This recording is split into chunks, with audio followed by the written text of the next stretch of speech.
Pass tax நேயர்களுக்கு வணக்கம்.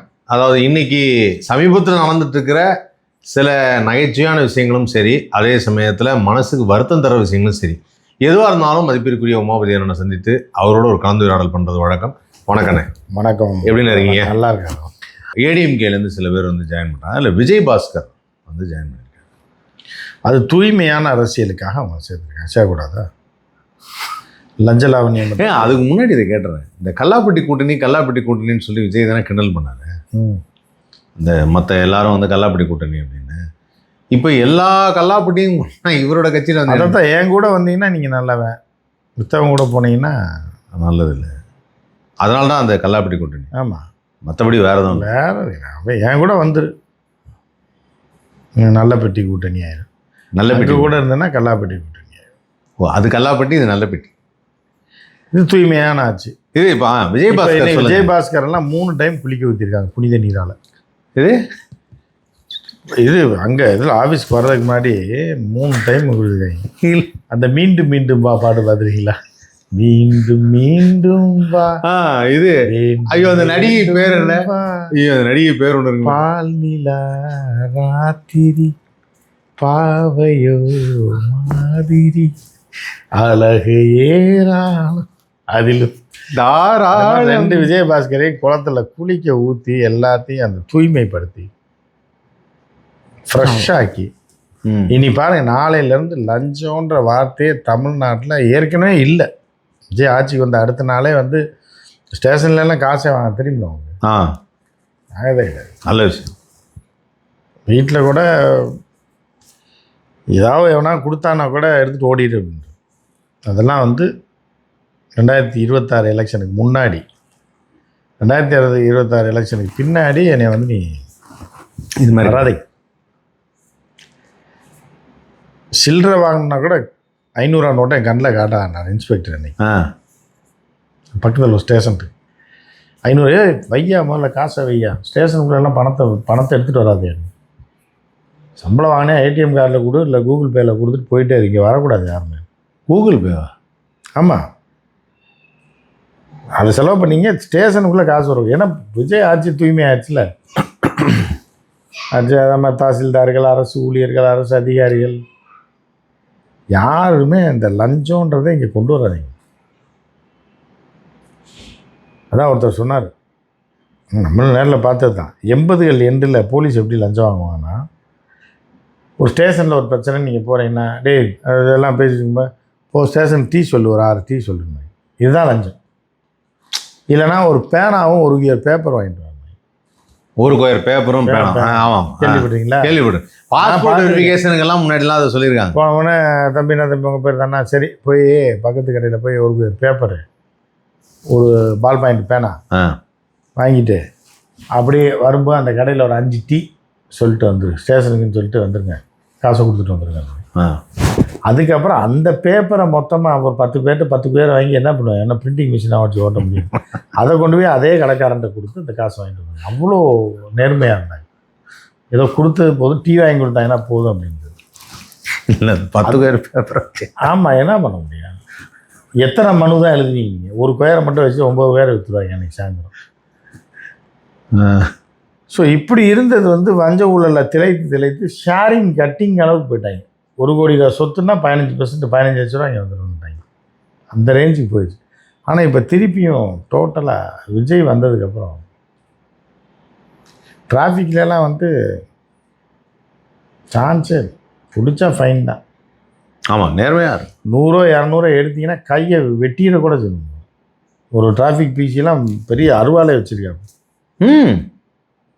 வாணி காசவை அந்த இதில் 3 முகத்தில் சொல்லுவாங்க, ரஜினிகாந்த் சொல்லுவாங்க, உள்ளே போ உள்ளே போ, பாஷால உள்ளே போன்னு பாருங்க. அந்த மாதிரி 100 ரூபா நோட்டை உள்ளவை உள்ள 2 டைம் வச்சிடணும், வைக்கலைன்னு வைங்க ஒரே போடு. சம்பவங்கள்லாம் நிறையா அந்த மாதிரி எல்லாமே தூய்மையாக. இப்போ எங்கேயுமே நீங்கள் பார்த்தீங்கன்னா, எங்கே பார்த்தீங்கன்னாலும் சிங்கப்பெண் படை, அது பெண்கள்லாம் பார்த்தீங்க அப்படின்னா, யாராவது பெண்கள் தனியாக போகிறாங்கனால எங்கே எப்படி கண்டுபிடிக்கிறாங்கன்னே தெரில. இமீடியட்டாக வந்து அவங்கள ஃபாலோ பண்ணி கொண்டு போய் விட்டுட்டு ஃபுல்லாக இப்போ எதுவுமே நடக்கிறதில்ல. அதான் சொன்னார், பல்பெல்லாம் பவராக எரியுதான். 40 வாட்ஸ் பல்பு 80 வாட்ஸ் அளவுக்கு எரியுதான். எந்த பல்பு?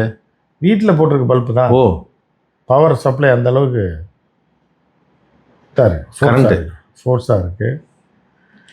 அது மாதிரி வேலை வாய்ப்பு அதிகரிச்சிருக்கு. இப்போ வரும்போதே உங்களை கூப்பிட்டுருப்பாங்கல்ல, என்ன வேலைக்கு கூப்பிடுவாங்க.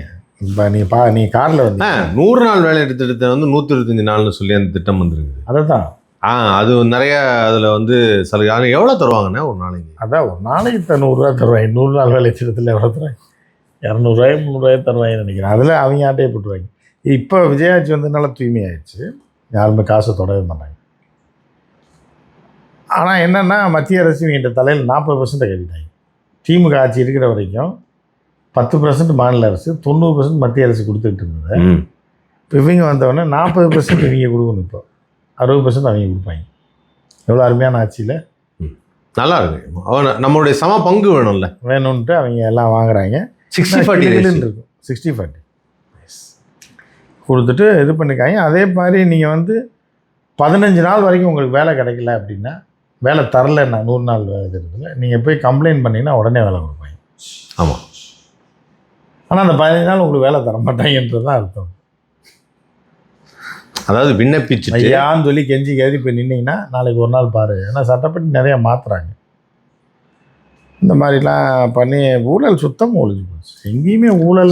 அதுதான் காரணமாக விஜயபாஸ்கர் வந்து இதில் சேர்ந்தது. ஆமாம், ஊழல்ட்டு இப்போ ஏன்னா அம்மையார் ஜெயலலிதா கூட இருந்தோம், ஊழல் பண்ணோம். இல்லை அப்படி அவர் மேலே ஒரு கேஸ் இருக்கு விஜயபாஸ்கர் மேலே. இல்லை அதெல்லாம் அதுதான் 3 டைம் குளிக்க வச்சிருக்கேன். நான் என்ன சொன்னேன், பாட்டு பாடி. ஓ, குளிக்க வச்சு கழுவிட்டாங்க. கழுவி இதில் கூட்டு போய். அப்போ இனிமேல் அதை திறக்க மாட்டாங்க, அந்த கேஸ் திறக்க மாட்டாங்க. அவ்வளோதான். அது மத்திய அரசு கையில் இருக்குது.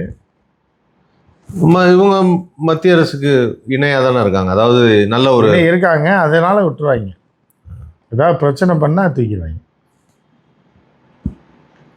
குட்கா இங்கேயே தான் இருக்கும், பாக்கெட்டை பிரிக்க மாட்டாங்க. தேவைப்பட்டா அடி பிரித்து அடி போட்டு ஒரு தட்டை போட்டாங்கன்னு வைங்க, முடிச்சுவாங்க. இந்த மாதிரி பண்ணுவாங்க. ஆனால் இவர் தூய்மையாக வந்து எல்லாம் வந்து 2 விஜயபாஸ்கருமே வந்து ஒரு மிக தூய்மையான வேலை. இது வரைக்கும் 5 பைசா விஜயபாஸ்கர்லாம் அந்த மாதிரிலாம் வாங்கினதே கிடையாது. 2 பேருமே. கரூரில் போய் கேட்டு பாருங்கள். என்ன கேட்கணும்? இல்லை அவர் இப்போ காசு வாங்குவாரான்னு கேட்டிங்கன்னா இல்லைன்னு சொல்லுவோம். உங்களை அடிச்சு விடாங்க, ஊரை விட்டே திரும்பி வருங்க. அதுவும் இந்த சிஆர் இந்த விஜயபாஸ்கர் இருக்காரு, யார் ஹெல்த் மினிஸ்டர், அவரெல்லாம் வந்து நீங்கள் ஊரில் கேட்டிங்க அப்படின்னா நீ ஊர் விட்டு திரும்பி வர முடியாது. விராலிமலை யாரை பார்த்தியா கேட்ட? விராலிமலை தானே. லஞ்சன்றதை யாரை பார்த்து கேட்டார்? கொடூரமாக தாக்கி கொலை பண்ணிடுவாங்க. அந்த அளவுக்கு அவர் மேலே வெறியாக இருக்காங்க. அவர் வந்து லஞ்சன்றது இது அந்த இதே கிடையாது. இது ஒரு நல்ல ஒரு வார்த்தை சொல்லுவாங்கல்ல, சார் தெரியலமா சார் ஹானஸ்ட் அப்படின்னு. ஹானஸ்டானவர். ஹானஸ்ட்.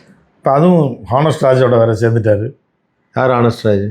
இந்த ஆட்சியில் சேர்ந்துருக்காரு. ஆமாம், கரெக்டு. சரிப்போது இன்னும் தூய்மைப்படுத்தி நேற்றெல்லாம் குளிக்க ஊற்றிருக்காங்க. அந்தளவுக்கு 10,000 பேரை வச்சு கங்கை நீர் பாட்டிலில் கொண்டு வந்து கலந்து ஸ்விம்மிங் பூலில் போட்டு குளிக்க வச்சு ஃப்ரெஷ்ஷாக தூக்கி தொடச்சி வச்சு இது பண்ணி பக்காவாக பண்ணிட்டாங்க. இன்னும் வந்து ஊழல் கிடையாது, ஒன்றும் கிடையாது, தூய்மை ஆகிட்டார். இல்லை கொஞ்சம் கொஞ்சமாக இப்போ டைல்யூட் ஆகிட்டே வருமா? ஏடிஎம்கேலேருந்து வந்து இன்னும் சில பேர்லாம் பிரிஞ்சு. ஆமாம். அப்போ எல்லாரும் இந்த மாதிரி ஊழலாக இப்போ வந்து நீங்கள் அவங்கள விட்டு வச்சிங்கன்னா ஊழல் பண்ணிடுவாங்க. அதனால் அவங்கள பூரா கொண்டு வந்து இந்த இதுக்குள்ளே அடைச்சி போட்டிங்கன்னா எப்படி ஊழல் பண்ணுவாங்க? யார் யாரெல்லாம் ஊழல் பண்ணுறாங்களோ அவங்கள கொண்டு வந்து தாவேக்கால அடைச்சி போட்டுருங்க, போட்டு சுத்தமாகி ரூம்களை அடைச்சி போட்டு. பட் என்ன இப்போ வெளியே விட்டால் தானே ஊழல் பண்ணுவார் இவர். வேறு ஆட்சி வரும், ஊழல் பண்ணுவார். நம்ம போட்டு அடைச்சி போட்டோம்னா இது ஒரு டெக்னிக் தான். ஆனால் ஒரு மாஸ் புரட்சின்னு ஒன்று சொல்லுவாங்கல்ல, அந்த சினிமாலெலாம் காமிப்பாங்கல்ல, வா ரசிகர்லாம் அன்றைக்கி திட்டினா அன்றைக்கி என்ன நம்மளாம் ஒன்று தானே அப்படின்னு வந்து சேர்றது. அதை இப்போ தான் லைவாக பார்க்குறேன்.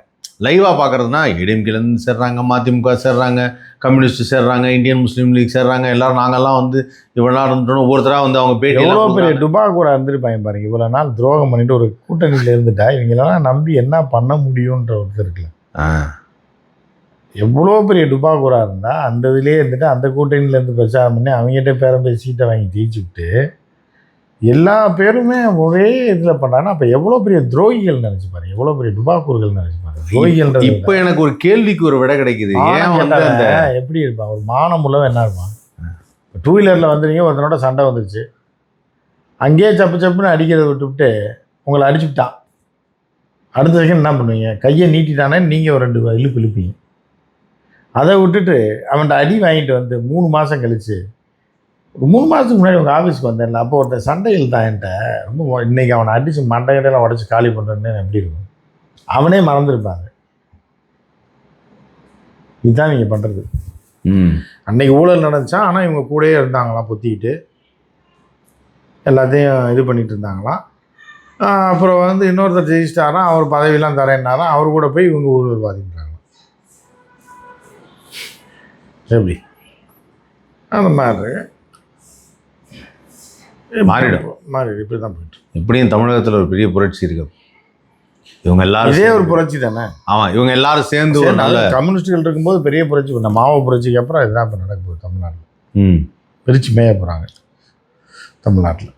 பெரிய அளவில் மாற்றங்கள் வரும். தொழிலாளர்கள் பூரா இனிமேல் மாதம் மாதம் சம்பளம், இது சம்பள உயர்வு, போனஸு, அது ஒரு பக்கம். விவசாயிகள் பூரா செழித்து. ஏன்னா சிபிஐ அங்கே போயிருக்கு.